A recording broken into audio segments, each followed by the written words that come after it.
तो आता है जो टॉपिक लाइसेंस। जो भी क्लास 9वीं के स्टूडेंट है उन सभी का कल साइंस का पेपर है 5 अक्टूबर को मिड टर्म का। उसके लिए वीडियो बहुत ही इंपॉर्टेंट है क्योंकि आपका पिछले साल का पेपर है। इस बार जितने भी पेपर आ रहे हैं वो सारे पिछले साल के जैसे ही आपको क्वेश्चन देखने को मिल रहे हैं उसी तरीके के क्वेश्चन आपके आ रहे हैं। तो ये वीडियो बहुत ही इंपॉर्टेंट है क्योंकि ये पिछले साल का क्वेश्चन पेपर है। तो वीडियो एंड तक देख लेना, आपके बहुत अच्छे मार्क्स आ जाएंगे। बहुत सारे क्वेश्चन आपको डिटो इसमें से देखने को मिल जाएंगे। ठीक है, तो चैनल को सब्सक्राइब कर देना, बेल को प्रेस कर देना ऑल पर। याद रखना सब्सक्राइब जरूर रखना क्योंकि आप बाकी सब्जेक्ट की भी आगे हम अपलोड करेंगे। वीडियो को लाइक करना ताकि हमारा मोटिवेशन बढ़े। अपने फ्रेंड्स के पास शेयर करना, शेयर जो करना हर एक फ्रेंड्स के पास ताकि सभी के सभी देख ले कि इस बार कैसे पेपर आएगा। ठीक है, करते वीडियो स्टार्ट। यहाँ पे आप देखते हैं मिड टर्म एग्जाम का क्वेश्चन पेपर है पिछले साल का 9वीं क्लास का साइंस का। ठीक है, इंस्ट्रक्शंस तो ऑलरेडी आपको पता ही है। 3 घंटे का पेपर होता है, 80 नंबर आपको दिए जाते हैं। ठीक है, 80 नंबर का टोटल होता है। और ये पेपर पैटर्न भी हमने आपको बता रहा है कि 5 खंड में डिवाइड होता है और 39 क्वेश्चन होते हैं। खंड कै ख घ ये आपके खंड डिवाइड होते हैं। खंड क्या होगा 20 नंबर का जो एक मार्क्स का होगा। खंड ख होगा जिसमें 6 अति लघु प्रश्न होंगे जो 2-2 अंकों के आपके होंगे। ठीक है, वो खंड ग होगा जिसमें 7 लघु प्रश्न होंगे, नहीं बड़े बड़े प्रश्न 3-3 मार्क्स के होंगे। उसके बाद खंड ग होगा जिसमें 3 ही दीर्घ प्रश्न होंगे। दीर्घ होता है बड़े अंकों वाले। ठीक है, दीर्घ प्रश्न 5-5 नंबर के। उसके बाद खंड अड़ा होगा जिसमें 3 नंबर के पैसेज होंगे। 3 पैसेज होंगे, 3 नंबर के नहीं 3 पैसेज। ठीक है, तो ये 3 पैसेज होंगे यानी 3 प्रश्न होंगे 4-4 मार्क्स के। ये तो हमने वो बता दिया था। अब यहाँ पे देखो किस तरीके क्वेश्चन आए हैं। देखते हो, सर्दियों के दौरान सुबह लॉन पार्क की घास के गीला होने में कौन सी घटना शामिल होती है? कौन सी घटना? ठीक है, ये आपको बताना है इनमें से। इस तरीके के क्वेश्चन आपके पूछे गए थे, यहाँ पे देख सकते हो। इस क्वेश्चन पेपर को देख लो ध्यान से, इसी के क्वेश्चन मिलेंगे। ठीक है, और इन आप यहाँ पे देख सकते हो गाजी उपकरण लाइसो सोम के निर्माण में शामिल होते हैं। इसमें बोला निम्नलिखित कथनों में से कौन सा कथन गलत है, ये आपको बताना है। ठीक है, इस तरीके से यानी इसी के मिलते जुलते आपको क्वेश्चन देखने को मिलेंगे। तो इस पूरे पेपर को ध्यान से एक बार देख लो, अच्छी डाल, एकदम अच्छी डाल देख लो, देख सकते हो। मान लीजिए एक लड़का है 10 मीटर सेकंड के समान वेग से गोल झूले पर गति कर रहा है। तो दिए गए प्रतिदृष्टि के बारे में निम्नलिखित में से क्या सत्य है, आपको ये बताना। ठीक है, सत्य बताना है। ठीक है, इस तरीके से आप यहाँ पे देख सकते हो नीचे की ओर गिरती हुई वस्तु के बारे में निम्नलिखित में से क्या सत्य है, आपको ये बताना है कि जो नीचे वस्तु गिर रही है वो है असमान गति के साथ गिर रही है, इसका वेग 0 है, ये असमान त्वरित गति करती है या असमान त्वरित गति करती है। इस तरीके के क्वेश्चन आपके पूछे जाएंगे MCQ। ठीक है, और वस्तु की जड़त्व निर्भर किस पर करता है? वस्तु का जड़त्व द्रव्यमान पर। इस तरीके से आपके पूछे जाते हैं, द्रव्यमान पर, चाल पर, आकार पर। ठीक है, इस तरीके के क्वेश्चन ही आपको देखने को मिलेंगे। देखो, समान वेग से चलती ट्रेन में एक यात्री एक सिक्के को उछालते तो सिक्का गिरेगा, कहाँ गिरेगा? उसी स्थान पर गिरेगा, यात्री के पीछे गिरेगा, यात्री के बाईं तरफ गिरेगा, यात्री के आगे किसी अन्य स्थान पर गिरेगा। इस तरीके से क्वेश्चन। ठीक है, तो ये याद रख लो।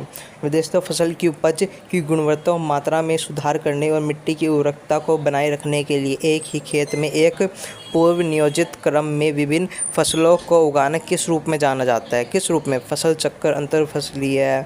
ठीक है, ये अब पौधों का प्रजनन, फसल प्रबंधन। कौन सा फसल होता है जिसमें हम विभिन्न फसलों को उगाते हैं, वो कौन सी फसल होती है? ठीक है, इस तरीके से। और मधुमक्खी में कौन सी विदेशी किस्म का उपयोग व्यावसायिक मधु उत्पादन में किया जाता है? कौन सा होता है, इसमें से आपको बताना है। ठीक है, इस तरीके से होते हैं। इस तरीके की पूछे अब जाएंगे आपको, ये याद रखना है। यहाँ पे देख सकते हो, ऑक्सीजन परमाणु एक शुद्ध पदार्थ है क्योंकि ऑक्सीजन कभी भी किसी संयोग अवस्था में नहीं पाया जाता। इस तरीके के क्वेश्चन। ठीक है, और ये 2-2, 3-3, 5-5 वाली इंपॉर्टेंट है। बहुत सारे क्वेश्चन आपको इसमें डिटो रिपीट देखने को मिलेंगे। अब देख लो कौन कौन से हो सकता है देखने को मिल जाए। ठीक है, तो यहाँ पे आप देख सकते हो 21वां ये वाला इंपॉर्टेंट आपका, ये देख लो। 100 ग्राम पानी में सोडियम सल्फेट का 20% द्रव्यमान प्रतिशत विलयन तैयार करने के लिए आवश्यक इसके द्रव्यमान की गणना कीजिए। यानी आपको गणना करनी है द्रव्यमान की। ठीक है, इसके 2 नंबर इस तरीके से।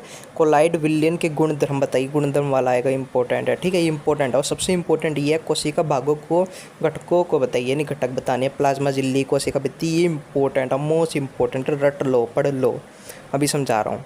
यदि किसी कोशिका का संगठन किसी भौतिक या रासायनिक प्रभाव के कारण नष्ट हो जाता है तो क्या होगा, ये भी इंपॉर्टेंट है। और सबसे इंपॉर्टेंट है 24वां, पैरेन्काइमा और कालेन्काइमा के बीच अंतर स्पष्ट कीजिए। मोस्ट इंपॉर्टेंट क्वेश्चन, ये 3 नंबर के में भी आ सकता है, कर लो। एक ऐसा उदाहरण दीजिए जिसमें एक वस्तु एक व्यक्ति के लिए गतिमान और दूसरे के लिए स्थिर प्रतीत होती है। ये इंपॉर्टेंट है। ठीक है, इस तरीके से पूछे जाएंगे पक्का, ये देखो। ठीक है, उसके बाद 26वां, जैसे ऊंची कूद लगाते समय एक एथलीट ज़मीन पर कुछ रेत या गड्ढे क्यों रखता है? नहीं, जो कूदता है ना एथलीट, तो नीचे जो है रेत और गड्ढे क्यों रखता है? ठीक है, वो आपको बताना है, स्पष्ट करना है। 2 नंबर का है, इस तरीके से इंपॉर्टेंट है। ठीक, 2-2 नंबर में। उसके बाद खंड गया होगा जो 3-3 नंबर के होंगे।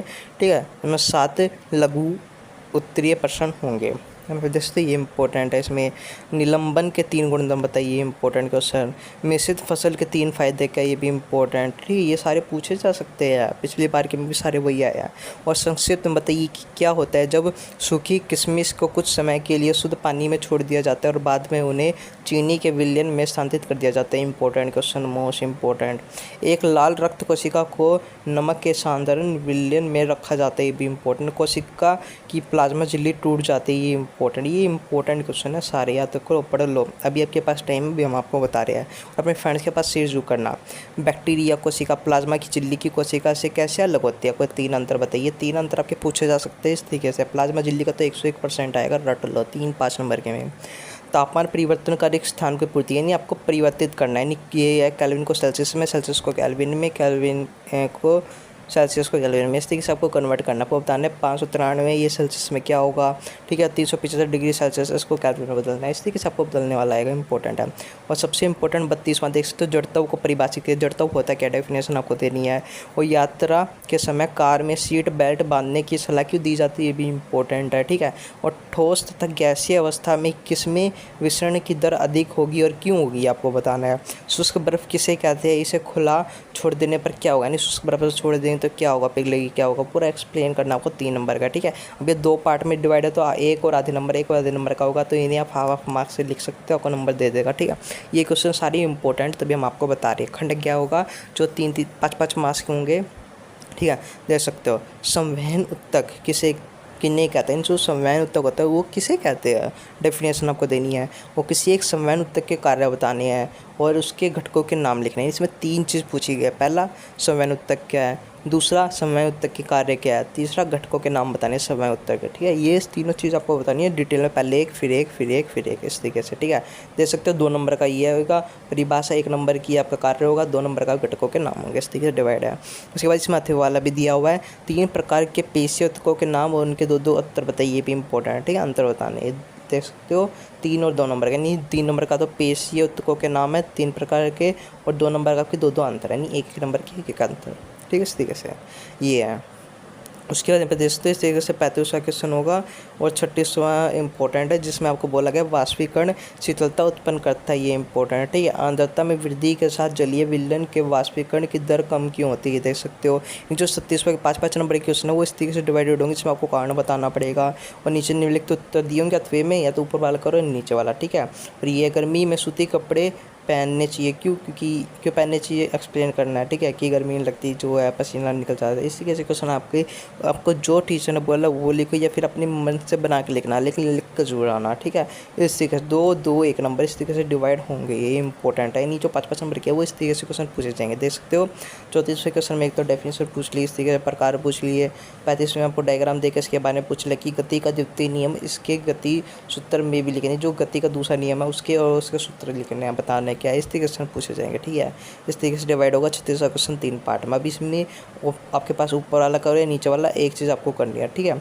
संपीड़न अधिक होगा, तरल अधिक होगा, आपको बताना। स्पष्ट कीजिए कि जल की भौतिक अवस्था में किस अवस्था में, यानी जो जल है वो किस अवस्था में आकर्षण बल न्यूनतम होगा, संपीड़न अधिक होगा, तरल अधिक होगा, इस तरीके से क्वेश्चन, ठीक है। उसके बाद खंड होगा, इसमें पे दे सकते हो, ये समझ लो 2 या 2 से अधिक पदार्थों के सामग्री मिश्रण को विलयन कहते हैं। नहीं जो 2 या 2 से अधिक पदार्थ को मिलाएंगे, सामग्री मिश्रण करेंगे तो वह विलयन कहलाता है, ठीक है। सामग्री विलयन के कणों को दोस्तों, कणों का आकार 1 नैनोमीटर से कम होता है। कोलाइड एक मिश्रण है जो वास्तव में विषमांगी होता है, लेकिन सामग्री तो प्रतीत होता नहीं, जो समांगी प्रतीत होता है, ठीक है, जो विषमांगी होता है, क्योंकि कण पूरे मिश्रण में समान रूप से फैले होते हैं। अब इसमें आपको डेफिनेशन क्या देनी है, 1 नंबर का है विलयन के घटक क्या है, कोलाइड विलयन के 2 उदाहरण, मिश्रण के 2 गुण, ठीक है। इस तरीके से ये इंपॉर्टेंट है, पूछा जा सकता है, इस तरीके से डिवाइड होगा। देख लो जो खंडाड़ा है ना वो इस तरीके से क्वेश्चन में डिवाइड होगा, 1-1-2 मार्क्स का, इस तरीके से आपको दे दिया जाएगा, ठीक है। ये है इस तरीके से। और इसमें ऑप्शन दिया बात हुआ ऊपर वाला और नीचे वाला, विषमांगी मिश्रण से समांगी मिश्रण कैसे भिन्न है, ये आपको बताना है, ठीक है। और जैसे तो 38वां ये आपका झिल्ली वाला, तो 101% देख सकते हो। 4 नंबर के में पूछा गया है कि एक कोशिका अंग का नाम बताइए जो पदार्थों को पैक करता है और जो पूरी कोशिकाओं में विभिन्न क्षेत्रों में बेचे जाते हैं। कोशिका में वर्णनात्मक परागम झिल्ली की क्या भूमिका होती है, पैक देख सकते हो। प्रोकैरियोटी और यूकैरियोटी कोशिका के बीच द्वंद्व बताना है। ठीक है, इस तरीके से ये इंपॉर्टेंट है, झिल्ली वाला बहुकोशिकीय वाला इंपॉर्टेंट रट लो। उसके बाद ये 39वां आखिरी क्वेश्चन है जो आपका तवर्ण वाले, ये भी इंपॉर्टेंट है। तवर्ण वाले 2 चैप्टर आप कर जाना याद से, 10 आराम से 15-20 नंबर तो आपके इनमें मिल जाएंगे। झिल्ली वाला है, तवर्ण वाला है, ये चैप्टर ये कर जाना। ठीक है, तवर्ण का ऐसा ही इकाई क्या है तवर्ण की आपको बताना है। किसी वस्तु की चाल उसके वेग से किस प्रकार भिन्न होती है आपको बताना है। इस तरीके से आपके पूछे जाएंगे। ठीक है, तो ये आप कितने ही क्वेश्चन होंगे, इतने ही इंपॉर्टेंट है, सारे एक बार करके चूज लगाना। इनसे मिलते जुलते आपको क्वेश्चन पक्का मिलेंगे देखने को। बाकी अपनी तैयारी अच्छे से रखना। Best of luck. वीडियो को शेयर जरूर करना अपने फ्रेंड्स के पास, ताकि वो भी देख ले किस तरीके से पूछे जाएंगे और इस तरीके आपको देखने को मिलेंगे। याद रखना, बाद में मत बोलना बताया नहीं हमने। अपनी तैयारी पूरी रखना 1 नंबर की अच्छे से। ठीक है, तो हम आपको मिलते हैं नेक्स्ट वीडियो में, तब तक जय हिंद जय भारत।